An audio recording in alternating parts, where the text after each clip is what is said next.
पहली बार वोट डालने वाले सारे साथी थे आज यहाँ पर, मतदाता थे। तो हम लोगों ने बताया कि हम लोग हाथ जोड़ करके विनय पूर्वक विनम्रता के साथ प्रार्थना कर रहे हैं गांव-गांव, गली-गली, घर-घर जाकर कि कमल के निशान पर आपका वोट मिले और माननीय नरेंद्र मोदी जी को देश का प्रधानमंत्री बनाने के लिए आने वाले 26 तारीख को कमल पर मुहर लगाकर संतोष पांडे जी को विजयी बनाएं।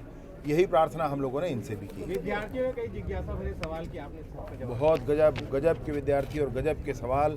मतलब हम आप तो एक ही समय के हैं और हमारे समय सोशल मीडिया भी नहीं था, टीवी भी नहीं था, थोड़ा मोड़ा देखने मिलता था।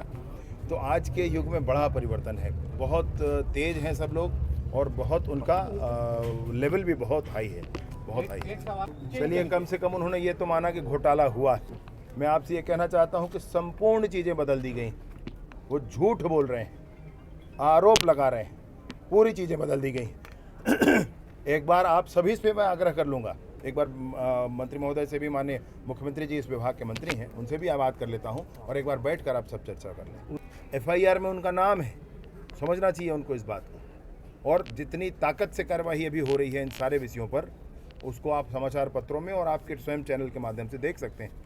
महादेव ऐप के संदर्भ में पिछला जो कुछ हुआ है उस पर कितने लोगों ने कितने धन बनाया है, इस सब की जांच की जा रही है। भैया, पहले दिन से, जिस दिन से ही माननीय मुख्यमंत्री जी ने यह दायित्व दिया है, मैं पूरी कोशिश ये कर रहा हूं कि हर जिले में नशे के कारोबार करने वाले, नशे का सेवन करने वाले सब पर कार्यवाही हो।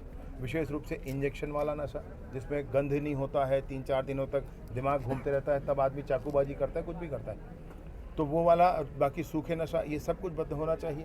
स्पष्ट कहा गया है विभाग से कि एक व्यक्ति को नहीं, एक उसके पीछे कौन किया, उसके पीछे कौन किया, इससे चैन की आखिरी कड़ी तक जाएं और नस बल तोड़ कर रखें इनका। पुलिस, भगवान राम की कृपा तो सब पर होती है, भक्त होना चाहिए, काल्पनिक न माने वो, जो उनको उनके बुलावे पर, उनके स्थापना में न जाए, ऐसे व्यक्ति के प्रति क्या होगा मैं नहीं जानता, परंतु भगवान की कृपा तो सब पर होती है। सेंसेशन है मोदी जी के लिए, गजब का सेंसेशन है। मोदी जी ने स्पष्ट कहा है कि 2 कार्यकाल में बड़े काम हुए हैं, लेकिन वो सब ट्रेलर था, फिल्म देखना।